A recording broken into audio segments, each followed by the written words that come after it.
All right, so we're back right around a year later after purchasing the Access 500 UTV. I did a review on this right after I got it, and most of the comments I kept on getting is, Tim, what is that god-awful squealing coming from that new machine? Well, after a full year of driving this UTV, it's become annoying, that squealing sound, and I'm here to try to answer some of those questions of where it's coming from. It doesn't sound right, that means it's not right, and I'm afraid that it could be causing internal damage to some parts on this thing where it will break down prematurely. So let's dive in. Now, as much as I love my UTV and stuff, the Access 500, which is formerly known as the Massimo, which some of you probably still have and stuff, are not exactly the highest grade quality UTVs on the market. They're affordable for somebody who wants to have one. They're very rugged, they're very tough, they're pretty reliable, but unfortunately with the price, they end up having to cheap out on certain things such as calipers, maybe possible rotors, and the brake pads at that point. Now, the brake pads that they put on these particular UTVs, I imagine there's quite a few different brands that they all kind of fall underneath a lot of the general parts and everything. I imagine you could probably upgrade your pads and stuff to maybe, you know, a $40 pair instead of like a $20 pair.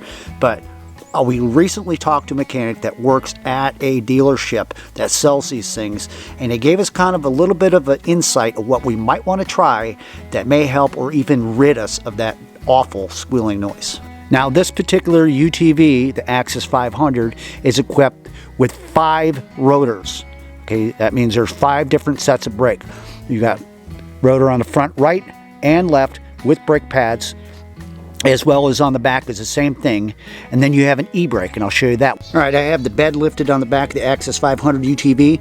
Now, not all UTVs are set up exactly the same way, and the emergency brake's sitting right there. It works independently off of a cable and a lever that's up front. It's meant for parking, or as it's known as emergency brake in case other brakes fail. Now, back in the factory, when they take these rotors and they're making them, whether it's on a CNC, a lathe, they're grinding them down, whatever they're doing, they're applying oil to that surface and stuff. And after it gets done, they stack them in pallets or on piles, whatever, and in between each one of the rotors after it's done is a piece of paper that they set down on top of there. Now, if they didn't use brake cleaner or something like that, after time, that stuff will start setting up into kind of like a gum, and it'll create a glaze on these rotors, which can cause problems of soaking into the porous materials of those brake pads, causing a squeal. Let's say at the factory that they make up to 1,000 of these rotors a day, you know, but they skip a couple steps along the way and don't use any brake cleaner. That could save the company up to maybe possibly $1 million. And there you go. That's how you cheap out on quality. All right, so we're out here at the road.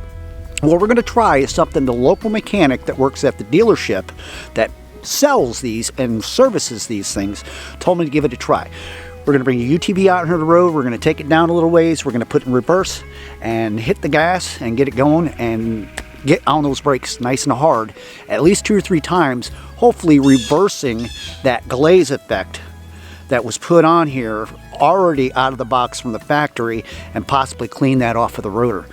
Let's give it a shot.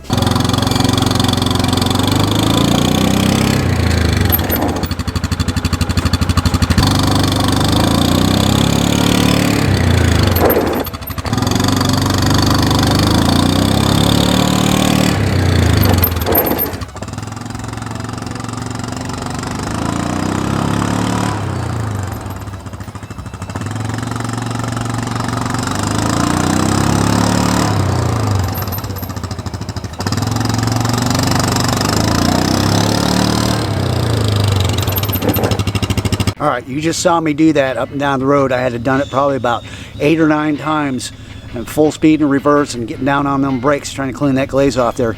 We're going to go ahead and pull it back in what we originally did when we heard that squealing and see what's happening now. I didn't hear any squealing that time, did you? I'm telling you, if it was as simple as this and nobody was thinking about that in these terms that we were going through on trying to resolve this problem and everything, listen, I would put my stock, my bet more into a local mechanic that works on these vehicles for a living, that to try something without having to get all mechanical. Now, results may vary. He may end up having to take it to a mechanic or something like that, and he may end up getting in there and taking the tires off and cleaning all that stuff up, maybe some emery cloth or some other kind of deal or whatever. But You folks out there that have been asking all these questions about all these squeals that are going on these UTVs, give this a shot before you waste the time and money going to mechanic. Trust me. Hey, that's going to be a wrap for this one. Thanks so much for hanging out and watching the video. Guys, gals, folks out there that are buying these UTVs and experiencing that same crazy squealing coming from your machine and stuff. I love my UTV. It gets me everywhere I want to go out here in Western Kentucky. Give this a try. And it doesn't cost you anything but a couple minutes of your time.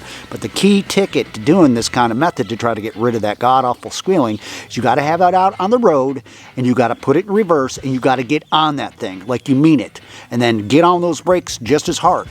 And rinse and repeat at least 5, 6, 10 times if you have to, and reverse that glaze off of that rotor. Got any comments, questions, leave them down below. Till next time, I'll see you on the outpost.